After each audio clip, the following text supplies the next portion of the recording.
I'm William Cooper, and you're listening to the Hour of the Time.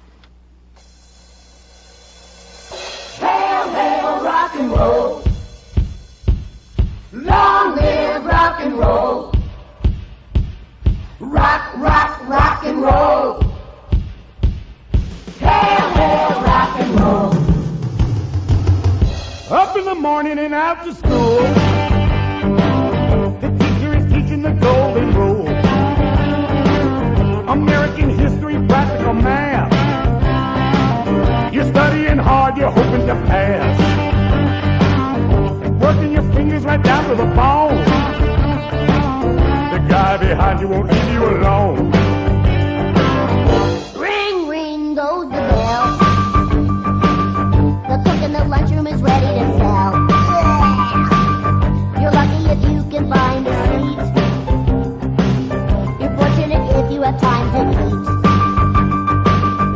Back in the classroom, open your books. Oh man, the teacher don't know how mean she looks. Soon as 3 o'clock rolls around, I'm out of here, man. I'm going to you town. finally lay your burden down. I'm nobody's fool. I'm nobody's clown. Close up your books, get out of your seat. This is a plan that can't be beat. Down the hall and into the street. My dancing shoes are on my feet. Up to the corner, round the bend. Can't handle this, just tell me when. Right to the juke joint you go in. I'm here, I said, it's me, Ferdinand. Drop the coin right into the slot. You gotta hear something that's really hot.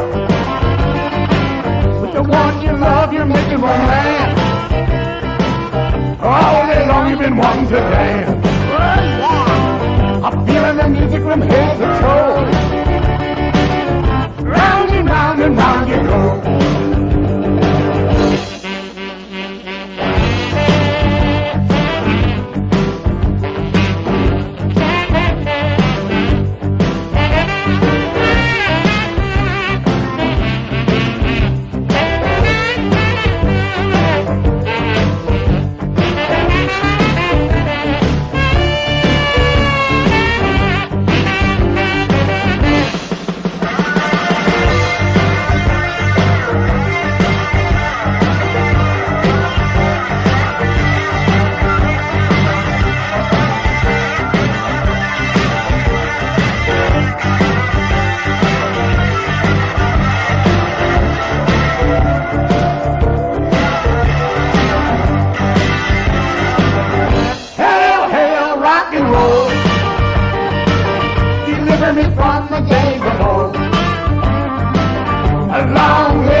Don't forget, folks, Monday, March 15th, 8 p.m., the Lafayette Hotel, 2223 El Cajon Boulevard, San Diego.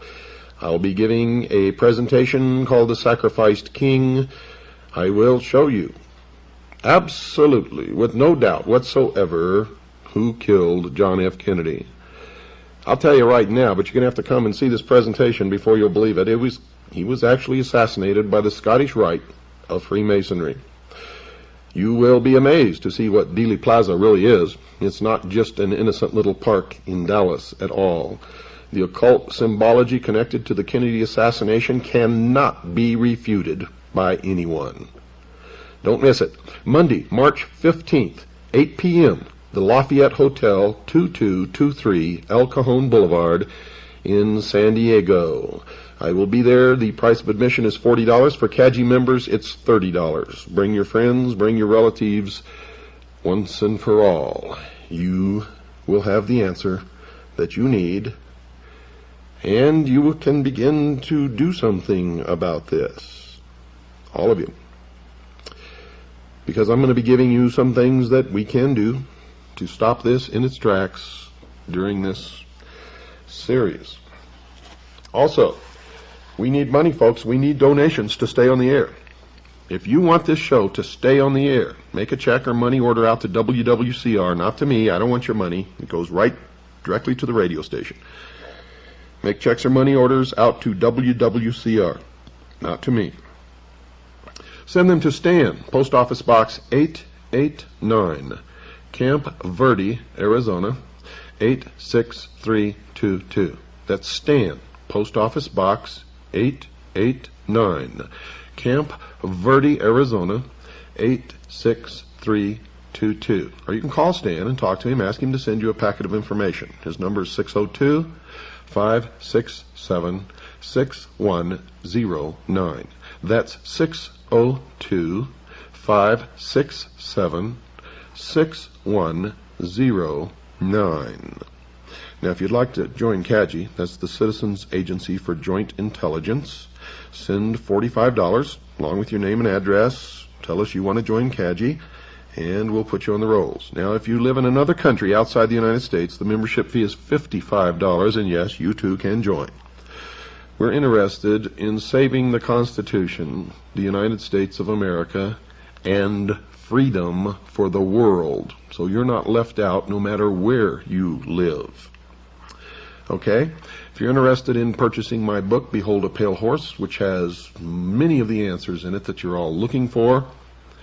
If you're a CAGI member, it's $25. That includes postage and handling. If you're not a CAGI member, it's $30, and that includes postage and handling.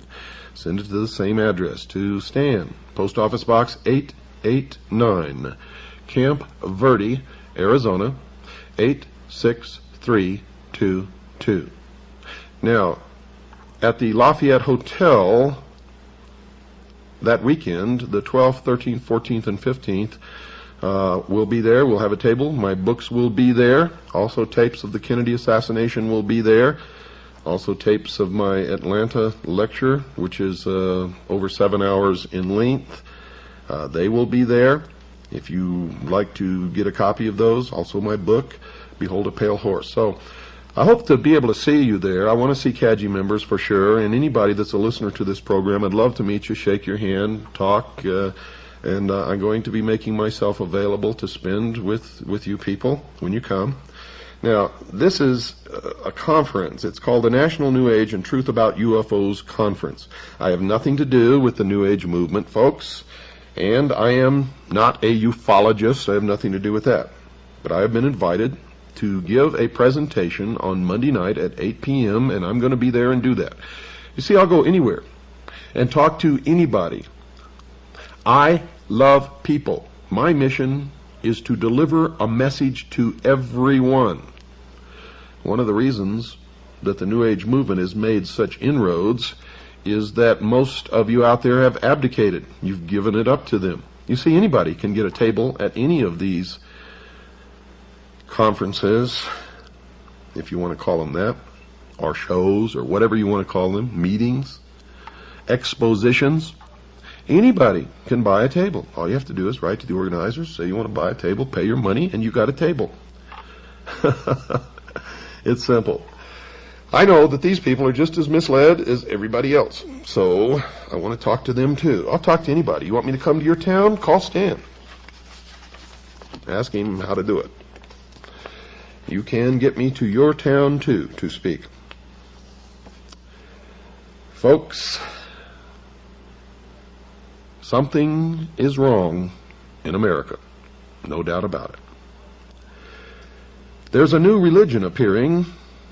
Many of you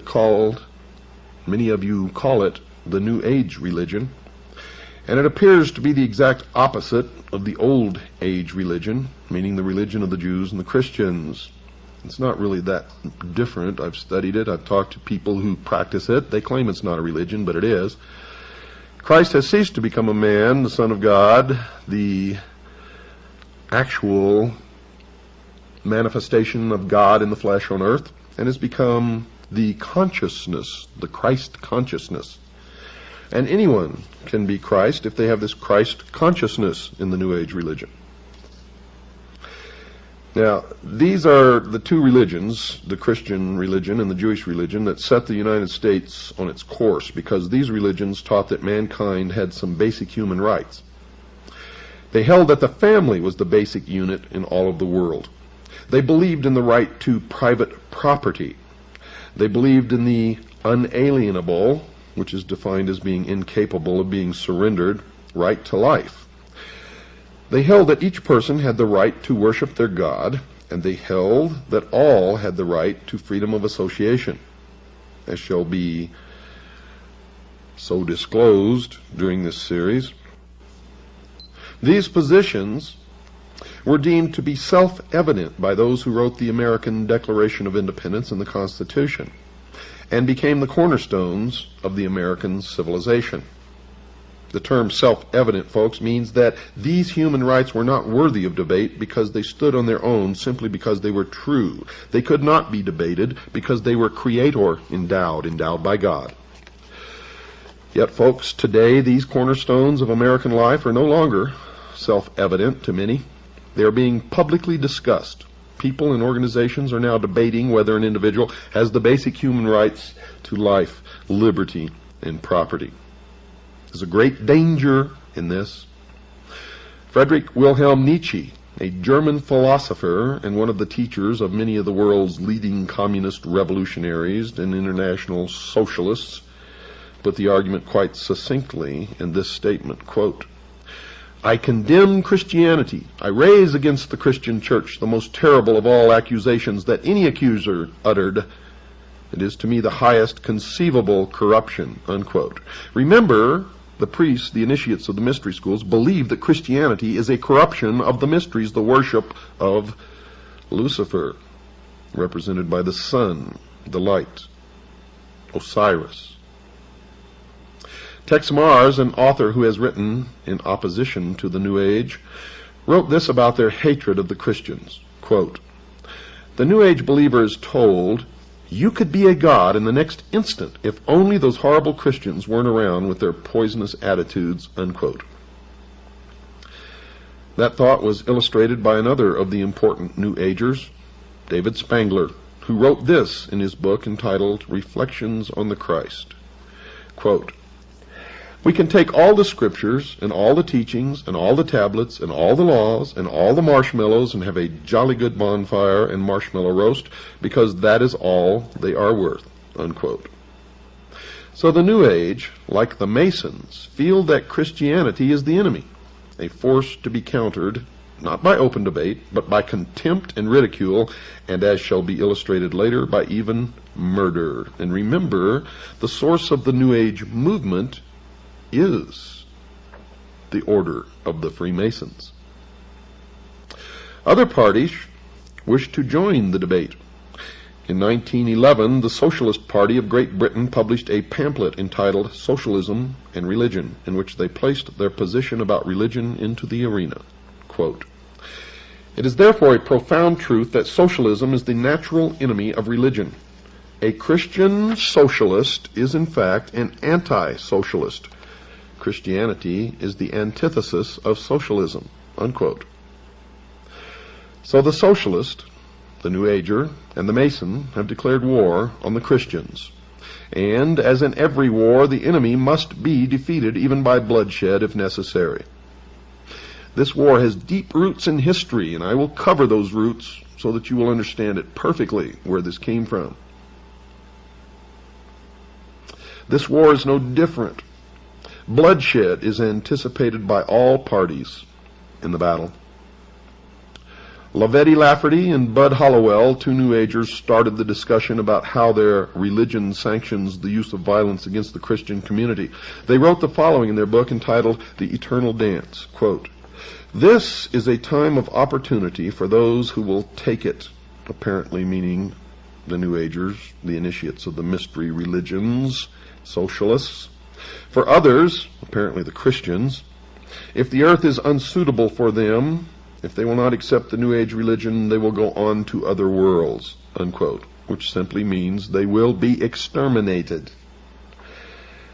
You better listen to me, folks. I am a messenger, and my message is unmistakable, and it had better not fall upon deaf ears, for those deaf ears will be rendered dead in the coming New World Order.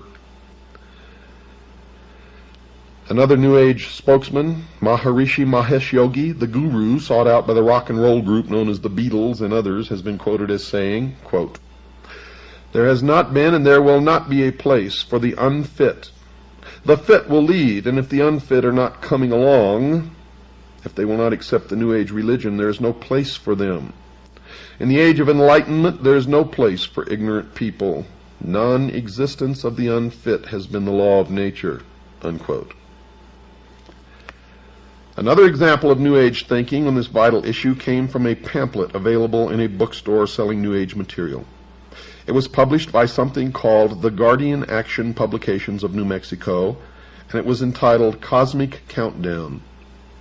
This pamphlet alleged that it had received these thoughts from something called higher intelligence, and it directed its attention to the hunger disease problem in the Third World, and the pamphlet simply stated, quote, "The world should be forewarned to be on the lookout for diseases which have been suppressed for years, suddenly rearing their ugly heads and decimating populations already on the verge of starvation in the Third World nations.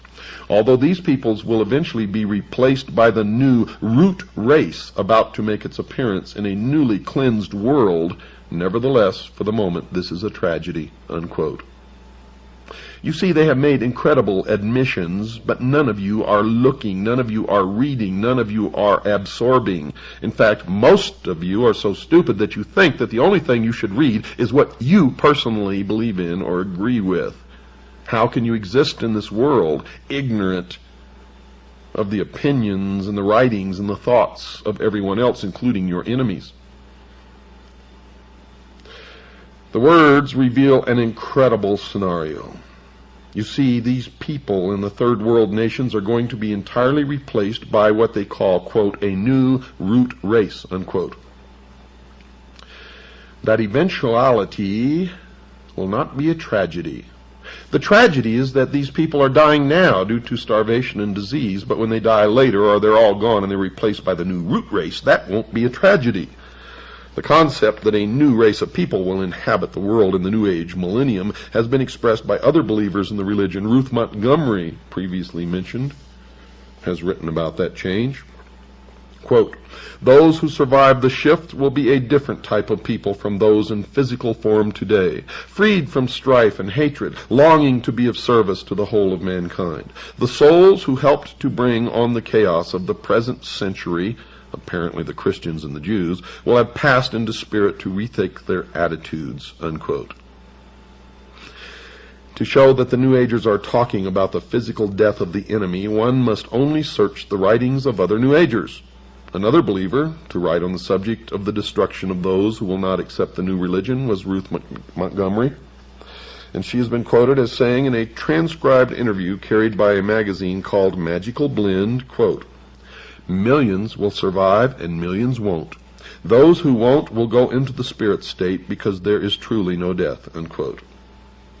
Estimates of the number to perish have been made by some New Agers. One who has made such an estimate is John Randolph Price, who was quoted by Tex Mars in his book about the New Age, and he said that, quote, John Randolph Price was told by his spirit guide that up to 2.5 billion might perish in the coming chaos, unquote. And we already know that the goal of the plan called Global 2000 is to deplete the population by 2 billion people by the year 2000. Now, that estimate is about half of the current world population, 2.5 billion.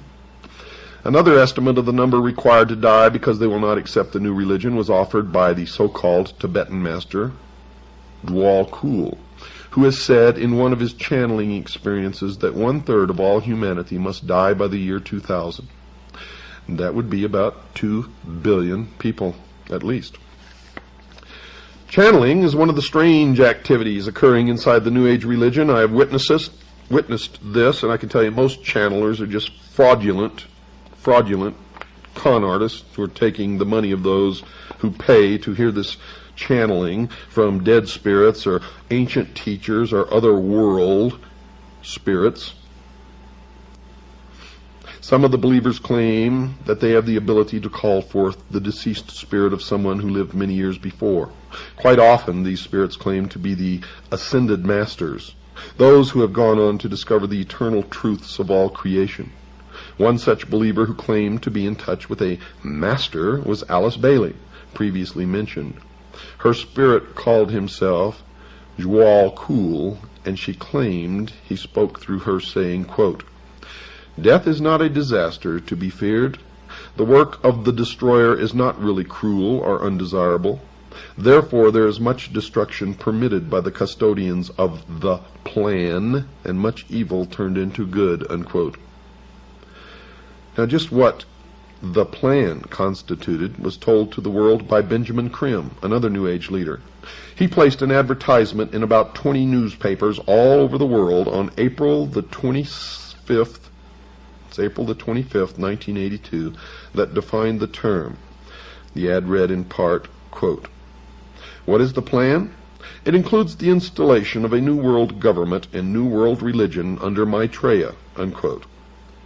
But perhaps the most startling example of the teachings of this new religion came from the pen of Barbara Marx Hubbard, one of their most articulate writers, and she wrote in her book entitled Happy Birthday, Planet Earth, quote, The choice is, do you wish to become a natural Christ, a universal human, or do you wish to die?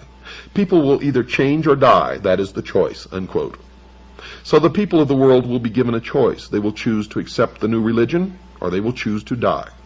The battle lines are drawn. Choices will have to be made. I have made my choice. What is yours? Some of the leading socialists of the past have shown that they too have chosen up sides. One such individual was Adolf Hitler, the head of the German government during World War II, who held no conviction that the murder of over 50 million people during that war was wrong. He considered himself to be an agent of this unseen God in reducing the population of people that he held to be undesirable. He wrote, quote, I have the right to exterminate millions of individuals of inferior races which multiply like vermin, unquote. And he did what he considered acceptable inside his religion. Those who did not believe in his new religion had no choice, and they perished. The evidence that Adolf Hitler was a New Ager will be presented later in this series. Another of the leading spokesmen for the socialist position was George Bernard Shaw, a well-known writer during his day. He wrote a book entitled The Intelligent Woman's Guide to Socialism, in which he stated, quote, I also made it quite clear that socialism means equality of income or nothing, and under socialism you would not be allowed to be poor. You would be forcibly fed, clothed, lodged, taught, and employed, whether you like it or not, whether you're useful or not, even if it were discovered that you had not the character and industry enough to be worth all this trouble. You might be executed in a kindly manner, but whilst you were permitted to live, you would have to live well, unquote. Socialism is the greatest perversion deception and lie that has ever existed on the face of this earth, and has brought nothing but misery, death, poverty to people who have been subjected to its cruelties. The Masonic writer Albert Pike placed the Masonic order into the discussion when he wrote this in his book Morals and Dogma. Quote, "It is not true to say that one man, however little, must not be sacrificed to another, however great, to a majority or to all men. That is not only a fallacy, but a most dangerous one. Often one man, and many men, must be sacrificed, to the ordinary sense of the term, to the interest of the many. The interest and even the life of one man must often be sacrificed to the interest and welfare of his country." Unquote. The religious view is that the sacrifice of one life for the interest of the many is murder, and those who believe in the God of the Bible are told not to commit this act. The commandment against this practice is contained in Exodus 20, verse 13 of the Old Testament, and in Matthew 5, verse 21 in the New, and is simply expressed in these simple words, quote, "Thou shalt not kill," unquote. The principle is easy to understand. No person has the right to take the life of another.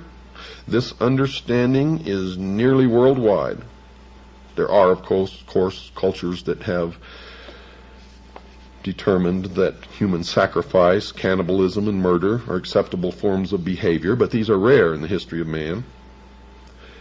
But here we are being exposed to a whole new religious view, one growing daily in size and stature, that openly advocates the wholesale slaughter of entire races of people. Adam Weishaupt, the founder of the Bavarian branch of the Illuminati, has also endorsed this new conviction that murder was not improper by including it in the initiation ceremony into the order. He has his initiator tell the initiate, quote, "Behold our secret. If in order to destroy all Christianity, all religion, we have pretended to have the sole true religion, remember that the end justifies the means, and that the wise ought to take all the means to do good which the wicked take to do evil." Unquote.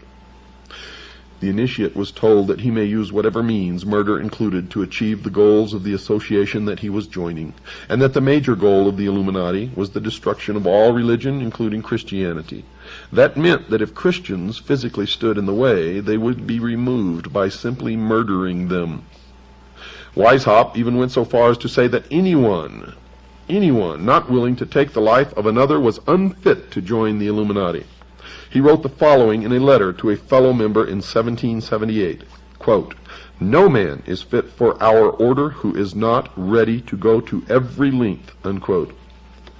Weishaupt wrote that again, this time using different words, quote, "This can be done in no other way but by secret associations, which will by degrees, and in silence, possess themselves of the government of the states and make use of those means for this purpose which the wicked use for attaining base ends," unquote. Now Weishaupt, folks, was aware of the enormous power of government, and he desired its power for his members.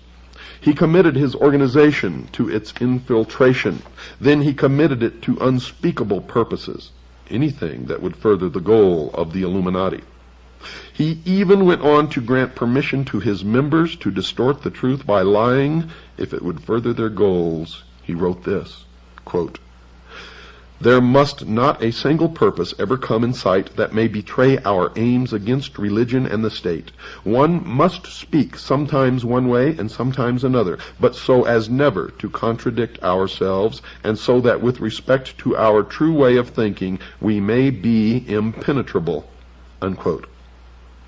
And you wonder why politicians continually lie and continually break their promises. And no matter who you elect, Republican or Democrat, it doesn't make any difference. Perhaps a perfect example of an oath that these initiates take somewhere along the road to the pinnacle inside the secret society was given in a book written by George Orwell entitled 1984. Mr. Orwell has an initiate into a secret society called the Brotherhood in his story ask these questions. Quote, "Are you prepared to give your life?" Are you prepared to commit murder? Are you prepared to commit acts of sabotage which may cause the death of hundreds of innocent people? Are you prepared to betray your country to foreign powers? Are you prepared to cheat, to forge, to blackmail, to corrupt the minds of children, to distribute habit-forming drugs, to encourage prostitution, to disseminate venereal diseases, to do anything which is likely to cause demoralization and weaken the power of the people? Are you prepared to commit suicide if and when we order you to do so? This, folks, is an example of the philosophy that the ends justify the means. The initiate should do as he was required as long as the act benefited the brotherhood. There is no morality under such an oath.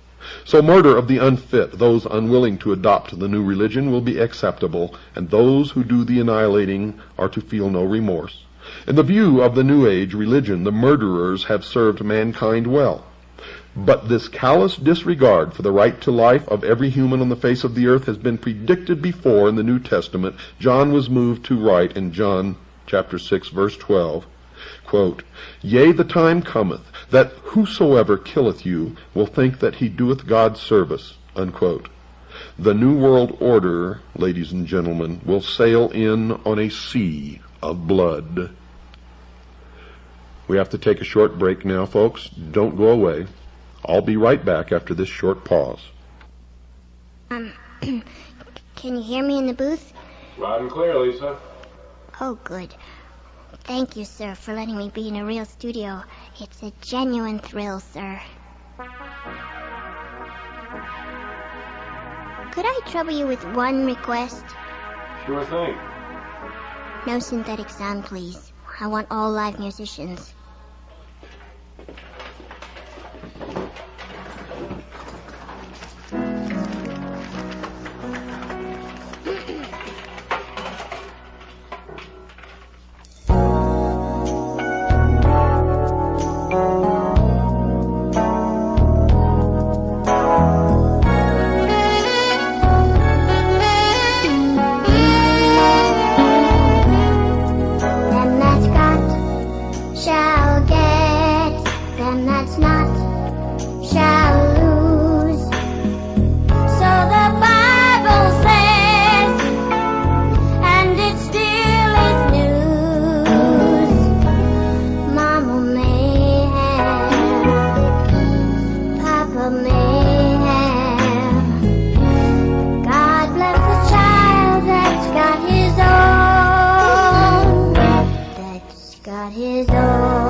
Well, that was lovely, Miss Lisa.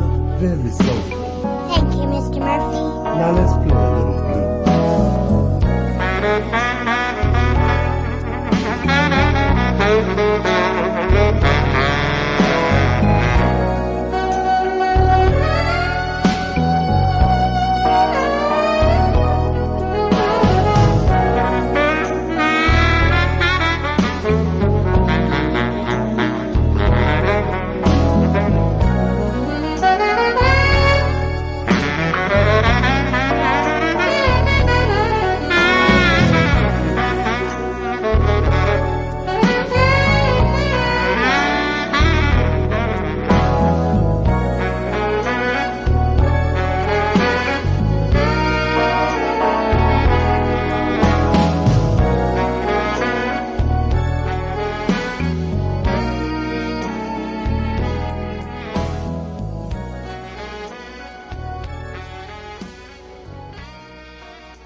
Don't forget, folks, Monday, March 15th, 8 p.m. to 11, Lafayette Hotel, 2223 El Cajon Boulevard in San Diego.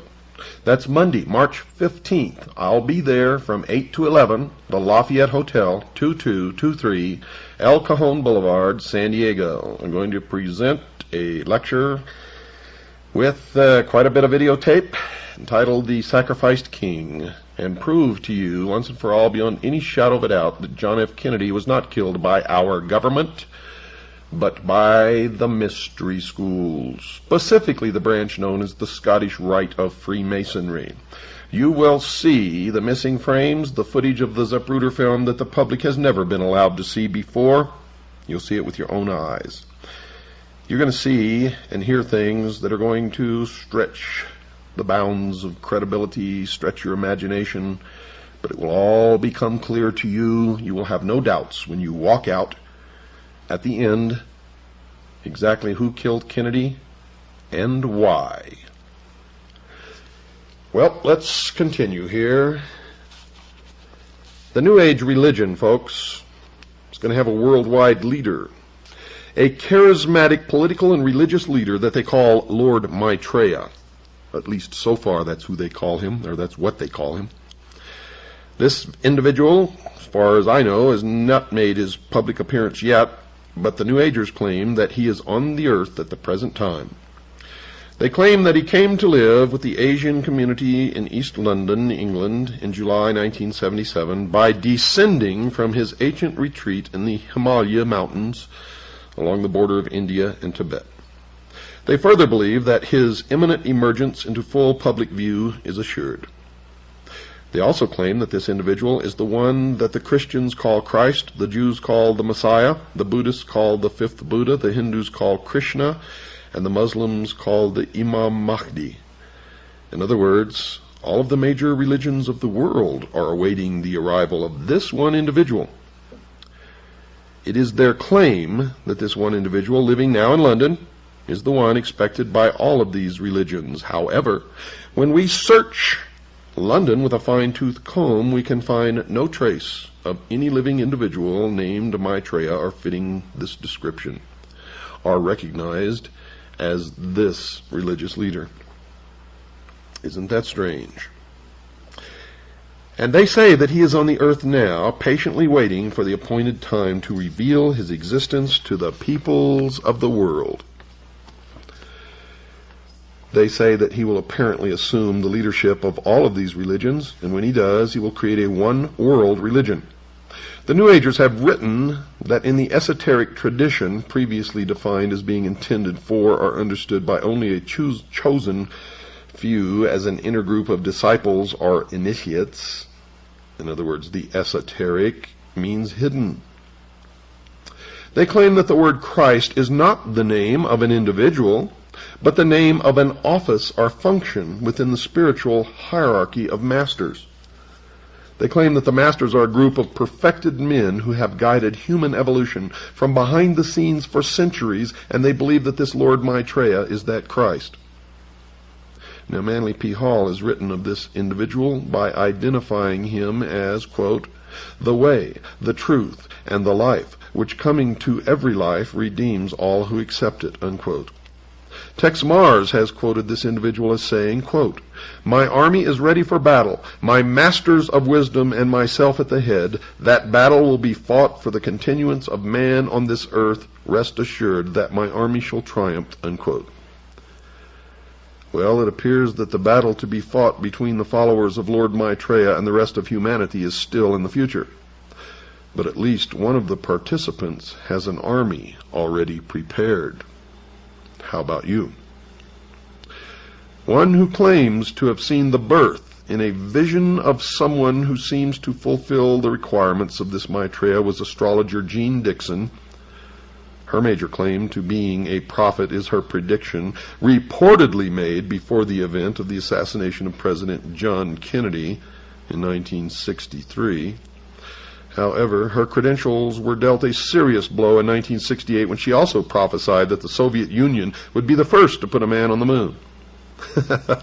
Another of her prophecies was that the Republican Party would be victorious in 1968.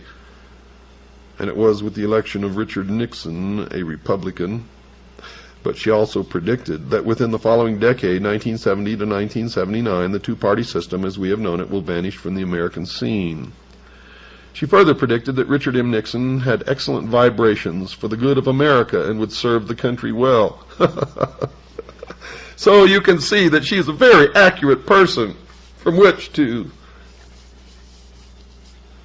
judge the course of the future. If you want to know the truth, folks, I am the most accurate prophet of future events in history. In history.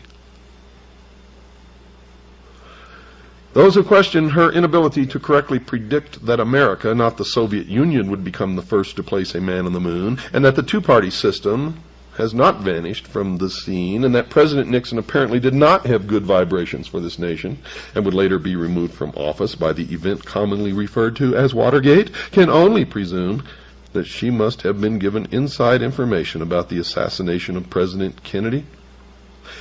And that would account for her knowing, at least in that event, the true future.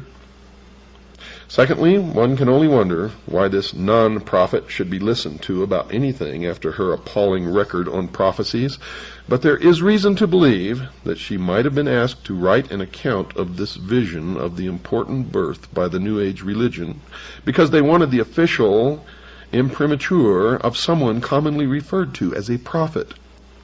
In other words, folks, her prophecy might have been written to legitimize his claim to be a man-god, so that when this individual made his public appearance himself, the public would marvel at the fact that his birth had fulfilled a prophecy.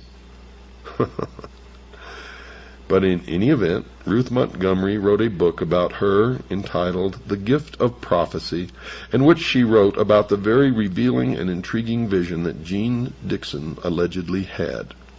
Quote, "The vision, which Jeane considers the most significant and soul-stirring of her life, occurred on February the 5th, 1962.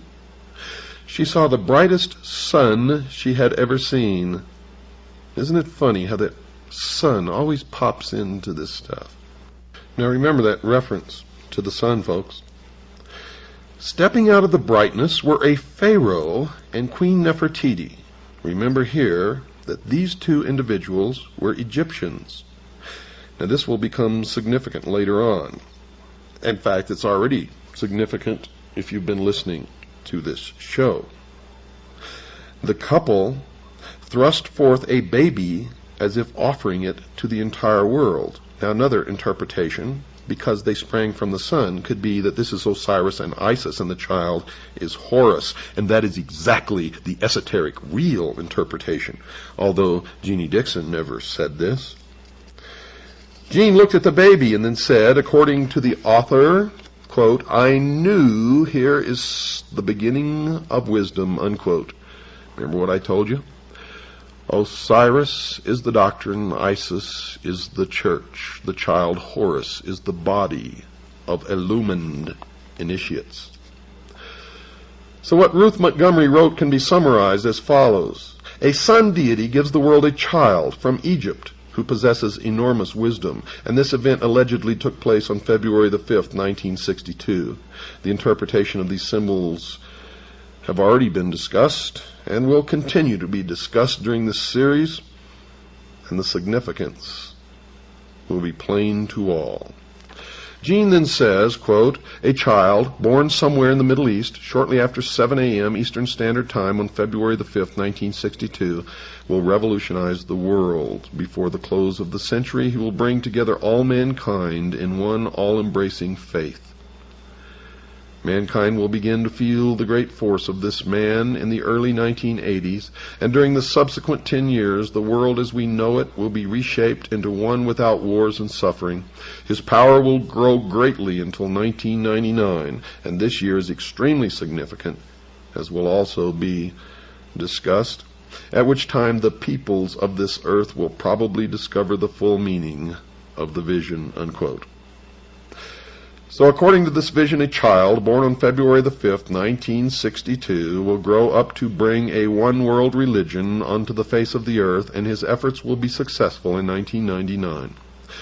The New York Times newspaper, folks, ran 3 consecutive articles on the conjunction of 5 planets, the sun, the moon, and an invisible body that astrologers call Ketu, starting on February the 4th, 1962. The first article stated that the various bodies moved into rough alignment in the constellation Capricorn at 7:05 a.m. New York Times. A Capricorn, remember, is the goat. In history, the goat was the goat of Mendes, or the ram. And the newspaper article also says that they would remain in that alignment until 7:17 a.m. New York time Monday.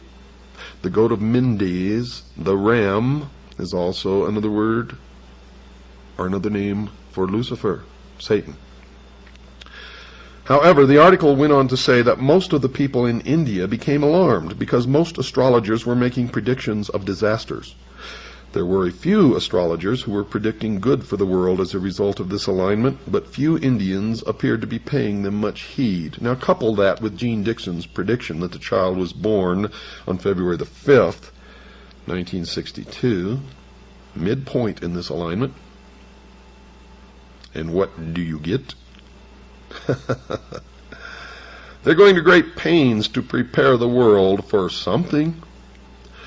Astronomers did not consider the event to be rare, however, and the article went on to report that the same configuration had occurred several times in the past. The last time being in April 1821, and then it occurred twice. The article reported that Dr. Kenneth L. Franklin of the Museum of Natural History, Hayden Planetarium in New York, had commented that year does not seem to be a year of any remembered disasters. He was then quoted as saying, "And that year isn't famous for anything, as far as I know."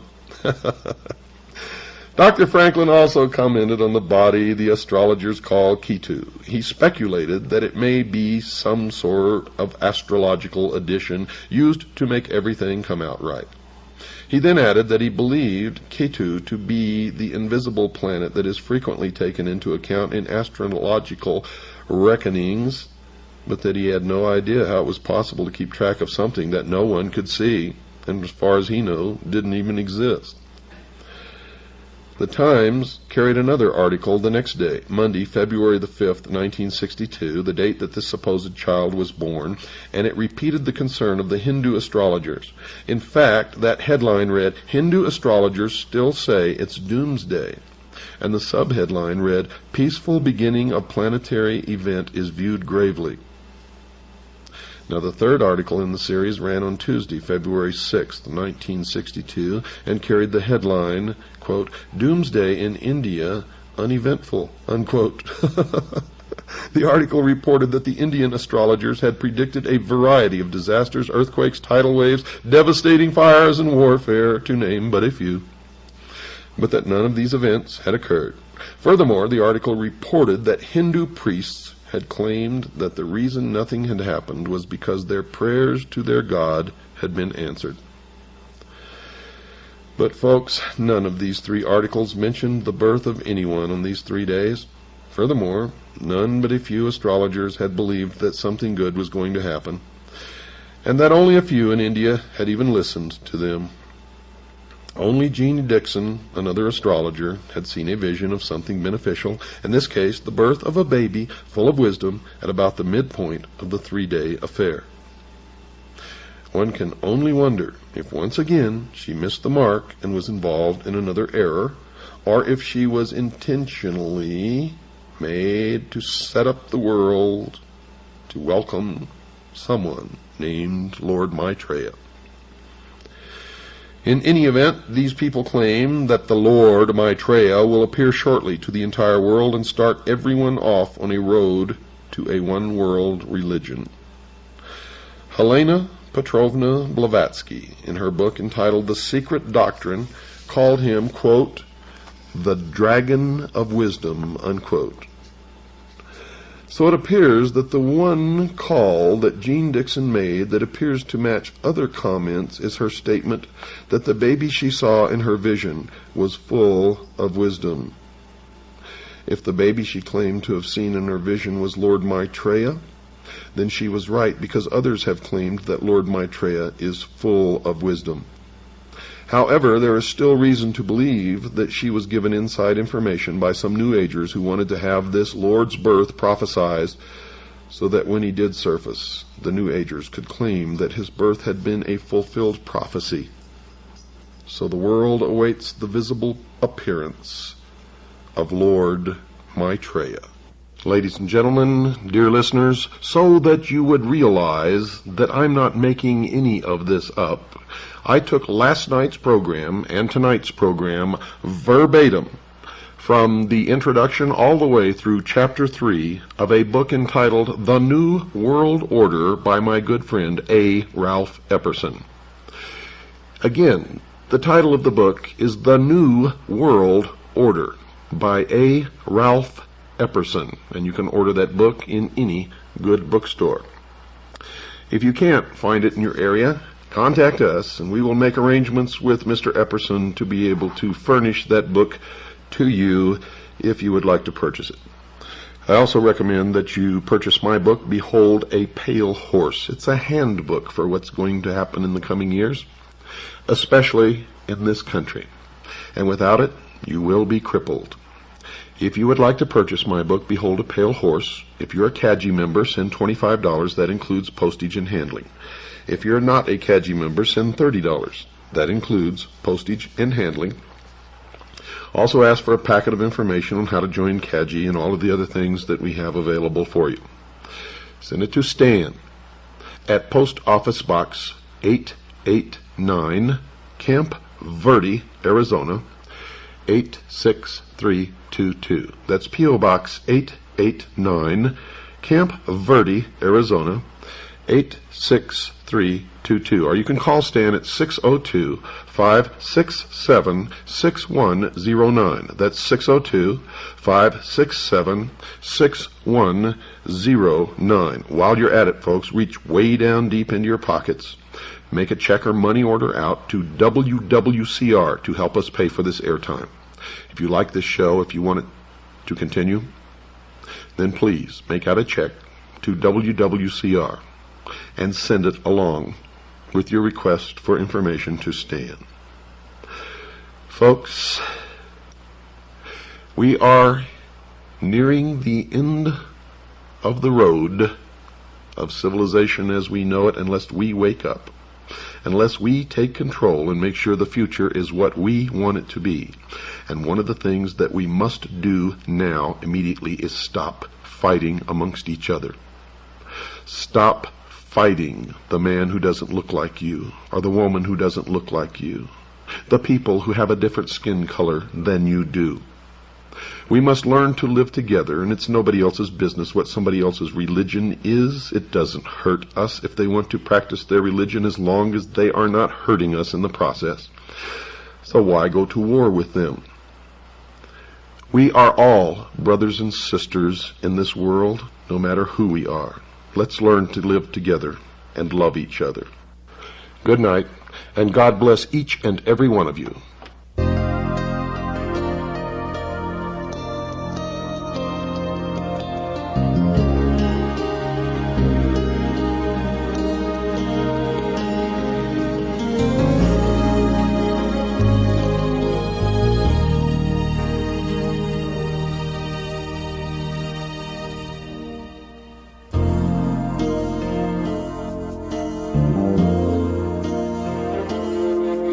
Our life is so confusing, no reason and no rhyme.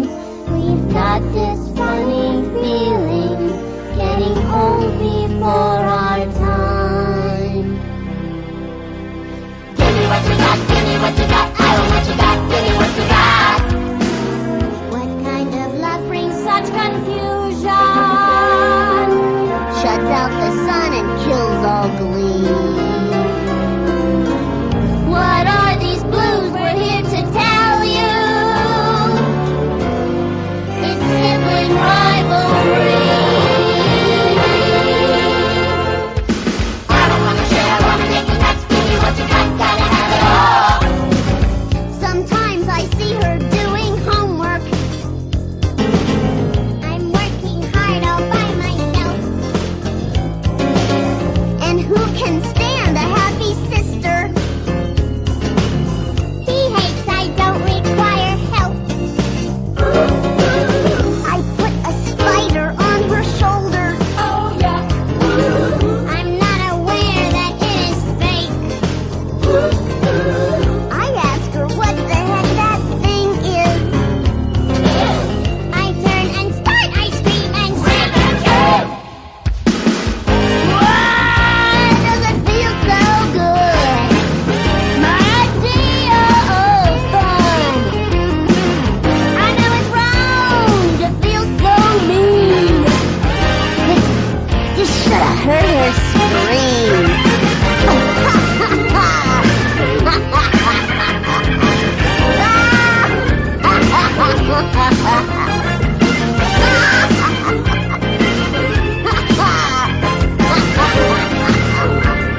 will always be this close.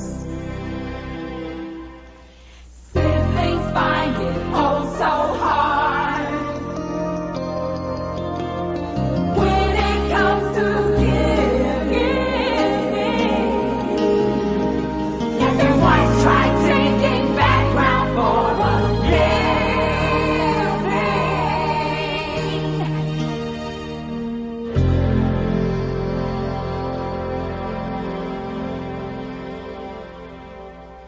A brother and a sister, we will always be this close. Let go of my hand, Lisa.